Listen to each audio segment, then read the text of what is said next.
Hello friends, welcome back to my channel. आज की इस वीडियो में हम डिस्कस करेंगे रीजनिंग के कुछ इंपॉर्टेंट क्वेश्चंस जो कि आगे आने वाले DSSS एग्जाम के लिए काफ़ी यूजफुल रहने वाले हैं। तो वीडियो को स्टार्ट करने से पहले चैनल को सब्सक्राइब कर लीजिए और बेल आइकन को प्रेस कर दीजिए ताकि आगे आने वाले वीडियोस का नोटिफिकेशन आपको टाइम पे मिल सके। तो वीडियो को स्टार्ट करते हैं अपने फर्स्ट क्वेश्चन के साथ।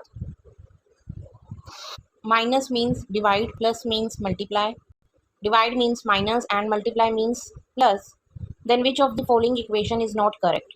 तो हमारे को ये साइंस दे रखे हैं और उनका मीनिंग दे रखा है, ठीक है। एंड हमें ये बताना है कि गिवन ऑप्शंस में से कौन सी इक्वेशन जो है वो करेक्ट नहीं है।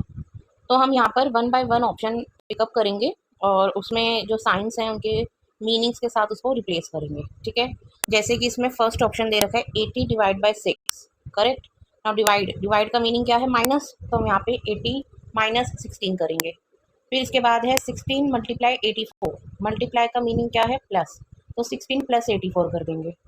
इसके बाद है 84 प्लस 4, प्लस का मीनिंग है मल्टीप्लिकेशन, तो 84 मल्टीप्लाई 4 कर देंगे। नेक्स्ट है 4 माइनस 12।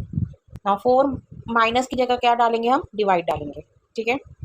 नाउ जब हम इसमें बोर्ड मास का रूल लगाएंगे जब हम और उसको सॉल्व करेंगे तो ये हमारा जो कैलकुलेशन होकर आएगा इसमें ये लास्ट में बनेगा जैसे 84 इंटू 4 डिवाइडेड विथ 12, करेक्ट। तो ये कैंसिल आउट हो गया 4 की टेबल से, 4 3 ज़ा 12 पर, एंड ये अगेन कैंसिल आउट हो गया 3 की टेबल से, 3 2 ज़ा 6, ठीक है। एंड 2 बचेगा, 3 8 ज़ा 24। सो यहाँ पे इसको सॉल्व करने के बाद कितना आ रहा है? 28 आ रहा है। तो 80 माइनस 16 प्लस 28। फिर हम क्या करेंगे? 80 प्लस 28 माइनस 16 करेंगे। तो 80 प्लस 28 कितना हो गया? 108। 108 minus 16 which is equals to 92। So 92 is not equal to 82। हमारी LHS इक्वल नहीं आ रही है RHS के, ठीक है। नाउ नेक्स्ट ऑप्शन हम पिकअप करते हैं। इसमें हमारे को दे रखा है 120 इंटू 36, मल्टीप्लाई का सिंबल क्या रिप्रेजेंट कर रहा है? प्लस को। तो हम यहाँ पे लिखेंगे 120 प्लस 36। देन है डिवाइड 25, डिवाइड का सिंबल रिप्रेजेंट कर रहा है माइनस को, तो 36 माइनस 25 कर देंगे। फिर 25 माइनस 15 है, माइनस क्या रिप्रेजेंट कर रहे हैं? डिवाइड, तो 25 डिवाइड 15, और फिर प्लस 45 दे रखा है तो प्लस की जगह क्या आएगा? मल्टीप्लीकेशन। तो ये आएगा 15 इंटू 45, करेक्ट। तो जब हम इसमें बोर्ड मास का रूल लगाएंगे, बोर्ड मास का रूल लगाएंगे, ठीक है, तो ये बनेगा हमारा 120 plus 36 minus 25 divide with 15 into with 45, correct. ये होगा। अब जब हम इसको सॉल्व करेंगे कैंसिल आउट होगा 5 की टेबल से, 5 3 ज़ा 15 पर, 5 9 ज़ा, अगेन कैंसिल आउट हो गया 3 की टेबल से, 3 3 ज़ा, फिर 25 इंटू 3 कर देंगे, कितना आ जाएगा? 75 आ जाएगा। सो हमारे पास बचेगा 120 प्लस 36 माइनस 75। फिर 120 प्लस 36 करेंगे, कितना आएगा? 156 minus 75 which is equals to 81। तो यहाँ पे RHS इक्वल है LHS के, ठीक है। और हमसे ऐसे ही हम सिमिलरली यहाँ पर ऑप्शन 3 और 4 भी सॉल्व करके चेक कर लेंगे। और हमसे क्वेश्चन में पूछा क्या गया था? विच of the following equation is not correct, कि गिवन ऑप्शंस में से कौन सी इक्वेशन जो है वो करेक्ट नहीं है। तो करेक्ट आंसर होगा ऑप्शन 1, क्योंकि इसको सॉल्व करने पर 92 आ रहा है और हमारे को सॉल्व करके क्या दिखा रखा है? 82, तो विच इज रॉन्ग। नेक्स्ट है a man walks 10 kilometre towards north. तो एक पर्सन है, लेट सपोज उसका जो स्टार्टिंग पॉइंट है यहाँ पर है, ठीक है। अब ये नॉर्थ डायरेक्शन में वॉक करता है, 10 किलोमीटर का डिस्टेंस कवर कर लेता है। He turns right and walks 25 kilometre, उसके बाद वो राइट टर्न लेता है और 25 किलोमीटर का डिस्टेंस कवर करता है। He turns left and walk 20 kilometre, उसके बाद लेफ्ट टर्न लेता है और फिर 20 किलोमीटर डिस्टेंस कवर करता है, ठीक है। आगे he turns left and walks 13 kilometre, इसके बाद वो लेफ्ट टर्न लेता है और 13 किलोमीटर का डिस्टेंस कवर करता है। Finally he turns left and walks 25 kilometre, उसके बाद अगेन वो लेफ्ट टर्न लेता है और 25 किलोमीटर का डिस्टेंस कवर करता है और पॉइंट बी तक वो रीच कर लेता है। How far and in which direction is he now from the starting point. तो अब बताना है कि वो स्टार्टिंग पॉइंट से किस डायरेक्शन में और कितने डिस्टेंस पर है, ठीक है। विच मीन्स अगर उसका स्टार्टिंग पॉइंट O था और एंड पॉइंट B है तो हमें OB का डिस्टेंस बताना है, हमें OB का डिस्टेंस बताना है, ठीक है। तो यहाँ पे हम पाइथागोरस थ्योरम पुट कर सकते हैं। ये ट्राइंगल बन रहा है, AOB ट्राइंगल बन रहा है, तो हमारे को इसकी बेस और हाइट पता होनी चाहिए। बेस मतलब AB पता होना चाहिए। अब AB की कैलकुलेशन हम कैसे करेंगे? देखो ये टोटल कितना दे रखा है? 25 दे रखा है। ये वाला जो हमारा है ये पूरा का पूरा 25 है, करेक्ट। जिसमें से यहाँ तक का जो डिस्टेंस है वो कितना है? 13 किलोमीटर है। मतलब अगर हम इसको ब्रेक करें तो आधा हो जाएगा 12 किलोमीटर का और ये हो जाएगा 13 किलोमीटर का, करेक्ट। तो जो ए बी है, ए बी की वैल्यू कैलकुलेट होकर आ गई है हमारे पास 12 किलोमीटर की। करेक्ट। आगे अब हमें ओ ए की हाइट चाहिए। करेक्ट। ओ ए की हाइट चाहिए जिसमें हमारे को पता है कि यहाँ से लेकर बी पॉइंट तक पूरा का पूरा डिस्टेंस कितना है, ये टोटल 25 किलोमीटर है, जिसमें से यहाँ तक तो 20 किलोमीटर हो गया। ठीक है, तो रिमेनिंग कितना हो गया 5 किलोमीटर। तो यहाँ से हमारे को ओ ए की पता चल गई कि ये कितना है 5 किलोमीटर, क्योंकि ये पूरा का पूरा कितना था 10 किलोमीटर था, जिसमें से ऊपर का पोर्शन 5 किलोमीटर का है, तो रिमेनिंग पोर्शन भी कितना होगा 5 किलोमीटर का। सो हमारे पास ओ ए की लेंथ पता चल गई है 5 है, ए बी की भी पता चल गई 12 है। अब हम यहाँ पे पाइथागोरस थ्योरम यूज करेंगे, 5 square plus 12 square that is 25 plus 144 which is equals to 169। So O B कितना निकल गया 13 किलोमीटर। ओ बी की डिस्टेंस कैलकुलेट हो गया हमारा 13 किलोमीटर। अब हमें बताना है direction, in which direction is he now from the starting point. Starting point से अब वो किस डायरेक्शन में है, तो वो इस तरफ को जा रहा है, इस तरफ को जा रहा है, मतलब वो नॉर्थ ईस्ट को जा रहा है, तो 13 किलोमीटर नॉर्थ ईस्ट को होगा। करेक्ट आंसर है option 1। Persons A, B, C, D, E, F, G and H are seated around a circular table facing towards the center with equal distance between them but not necessarily in the same order। तो हमारे पास total 8 person दे रखे हैं और ये 8 के जो है circular table के चारों ओर बैठे हैं। ठीक है, और सेंटर में फेस करके बैठे हैं। 2 persons were sitting between A and B। अब A और B के बीच में ना टोटल कितने लोग हैं, 2 पर्सन हैं। ठीक है, and C was sitting second to the left of B। और जो C है ना वो second to the left of B बैठा है। ओके, तो अब इधर से हमारे 2 केसेस बन सकते हैं। पहला केस बन सकता है कि अगर A यहाँ बैठेगा तो 2 पर्सन छोड़कर B यहाँ बैठ सकता है। ठीक है, और सेकंड केस बन सकता है कि अगर B यहाँ बैठेगा तो 2 पर्सन छोड़कर A को हम यहाँ बिठा देंगे। और दे रखा है कि C was sitting second to the left of B, जो C है ना वो B के सेकंड लेफ्ट पर बैठेगा। तो केस 1 में C तो यहाँ बैठेगा और केस 2 में C यहाँ बैठेगा। करेक्ट। आगे आगे है 3 people were sitting between E and F but F was not adjacent to C। अब 3 लोग जो है ना E और F के बीच में बैठे हैं, बट F जो है C के साथ नहीं बैठेगा। ठीक है, तो केस 1 में अगर हम देखें, केस 1 में E और F के बीच में 2 पर्सन का सॉरी 3 पर्सन का गैप होना चाहिए। तो 3 पर्सन का गैप या तो यहाँ पर E होगा या F होगा, या फिर यहाँ पर E या F होगा। बट उस क्वेश्चन में दे रखे कि F जो है एडजेसेंट टू C नहीं बैठेगा, तो कंफर्म होगा कि E हम यहाँ बिठाएंगे और F हम यहाँ पर बिठा देंगे। करेक्ट। सिमिलरली केस 2 में भी ऐसे ही रखेंगे, E और F में टोटल 3 पर्सन का गैप होना है, तो C के साथ F तो बैठेगा नहीं, तो यहाँ हम E को बिठा देंगे और यहाँ पर हम F को बिठा देंगे। आगे अब आगे दे रखा है neither D nor G is sitting opposite to C, कि ना तो D और ना ही G C के ऑपोजिट बैठा है। ठीक है, तो जो C के ऑपोजिट केस 1 में अगर हम देखें, F के साथ वाला पर्सन बैठ रहा है जो F के लेफ्ट हाँ F के जो लेफ्ट में बैठा है, तो C के ऑपोजिट कौन होगा, H होगा, क्योंकि D और G दोनों ही ऑपोजिट नहीं बैठेंगे C के। करेक्ट। सिमिलरली यहाँ पर भी C के ऑपोजिट कौन बैठेगा, H बैठेगा, तो यहाँ पे हमने प्लेसिंग कर दी। आगे B and H are immediate neighbours of D। अब उसने बोला है कि जो B और H है ना वो D के इमीडिएट नेबर्स हैं। ठीक है, तो देखो अगर हम केस 2 की बात करें, केस 2 की बात करें तो B और H के जो इमीडिएट नेबर आ रहा है ना वो F आ रहा है, और उसने बोल रखा है कि B और H का जो इमीडिएट नेबर है वो D होना चाहिए।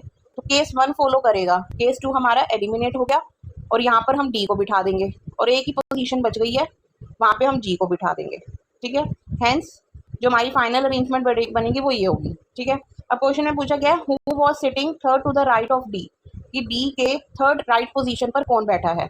यहाँ पर D है और इसके थर्ड राइट पर कौन बैठा है वो हमें बताना है, तो ये G बैठा है यहाँ पर। सो करेक्ट आंसर क्या होगा, G was sitting third to the right of D, that is option number 3। Next है हमारे को स्टेटमेंट्स दे रखे हैं, कंक्लूजन दे रखे हैं, हमें बताना है कौन सा कंक्लूजन जो है फॉलो करता है। ठीक है, हमें बता रखा है सम PRT, तो हमने यहाँ पे डायग्राम बना दिया some PRT, some T is S, तो हमने ये बना दिया some T ER S, no J is P। अब J और P की ना नेगेटिव रिलेशन दे रखी है कि नो J इज P। ठीक है, अब conclusion some S are not J, some S are not J, J और S की कोई डायरेक्ट रिलेशन नहीं है तो ये फॉलो नहीं करेगा। नेक्स्ट है some T are not J, some T are not J, ये करेक्ट हुआ, क्योंकि देखो सम T का कुछ पार्ट जो है P में है और पी और जे की हमारे को डायरेक्ट रिलेशन बता रखी है कि नो जे इज पी, तो some T are not J is also correct. आगे some J are not T, अब जे और टी की डायरेक्ट रिलेशन नहीं है तो ये फॉलो नहीं करेगा, तो करेक्ट आंसर हमारा होगा ऑप्शन 2 ओनली। ना हमारे को सीरीज दे रखी है, हमें मिसिंग नंबर बताना है, ठीक है। तो अगर हम पैटर्न को देखें 23 दे रखा है, फिर 28 आया, 23 से 28 हुआ है, ठीक है। कितना ऐड करा हमने यहाँ पे 5 ऐड करा, फिर 28 से 56 आया है, तो इसके अंदर हमने 28 ऐड करा, ठीक है। तो यहाँ पे अगर हम देखें, जैसे हमने सबसे पहले इसमें कितना ऐड करा था, 5 ऐड करा, तो 5 को हम क्या लिख सकते हैं, 2 का स्क्वायर प्लस 1, और 28 को क्या लिख सकते हैं, 3 का क्यूब प्लस 1, करेक्ट। ऐसे ही जब हम 56 में क्या ऐड करें कि 73 आ जाए, 17 कैसे लिख सकते हैं, 4 का स्क्वायर प्लस 1, मतलब हमारी जो सीरीज है वो न्यूमेरिकल ऑर्डर में बढ़ रही है, ठीक है, बट ऑल्टरनेट बेसिस पे हम स्क्वायर और क्यूब कर रहे हैं और फिर प्लस 1 भी साथ में कर रहे हैं। तो करते करते जब हम लास्ट पर आएंगे 199, तो 199 के अंदर हमें प्लस करना पड़ेगा 6 का स्क्वायर प्लस 1, ना 6 का स्क्वायर 36, 36 प्लस 1 37, तो 199 प्लस 37 करने पर कितना आ रहा है, 236। सो the correct answer will be option 3। Next है हमारे को मिसिंग नंबर बताना है, ठीक है।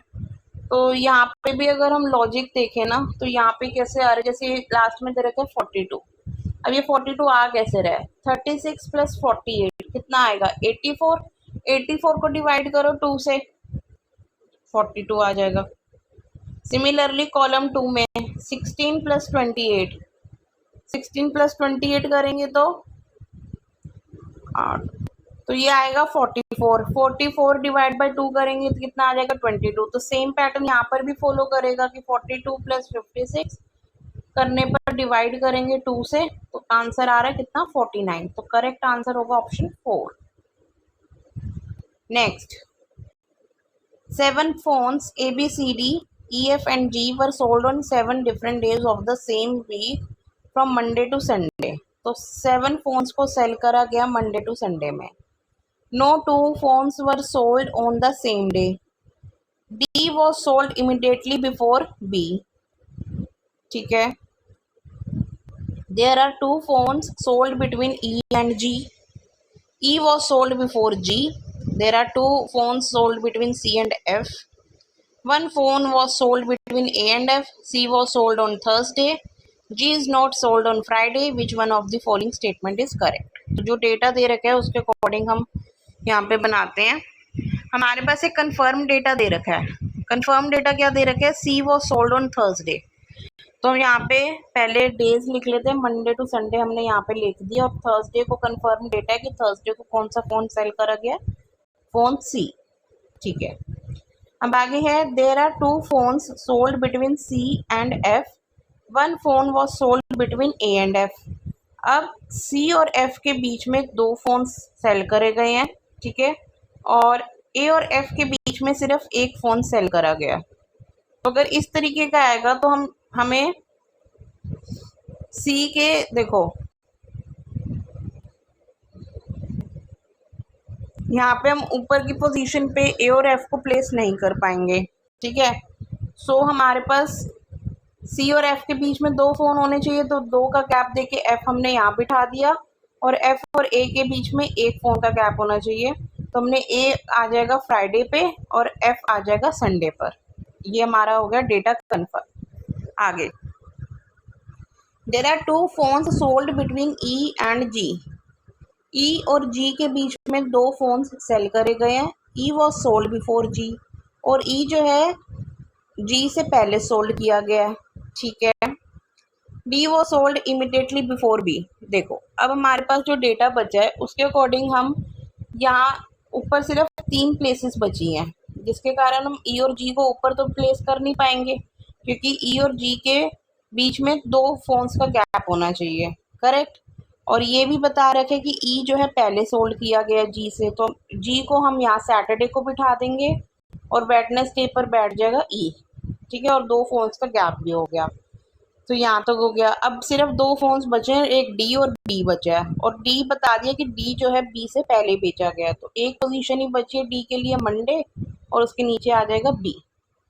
सो ये डेटा हमारा पूरा कंप्लीट हो गया। आगे है which one of the following statement is correct. G was sold on Saturday, Saturday को जी सोल्ड किया गया, येस करेक्ट है।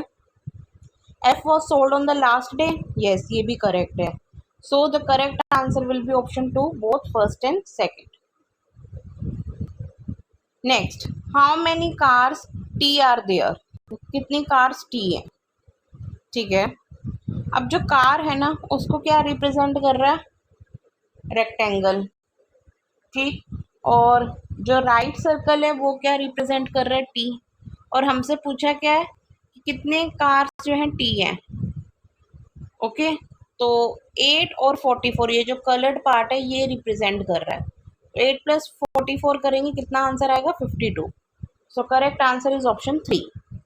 सो गाइज ये थे आज के कुछ इंपॉर्टेंट क्वेश्चंस। आई होप आपको वीडियो पसंद आई होगी। प्लीज़ इसे लाइक एंड शेयर ज़रूर कीजिए। Thanks for watching.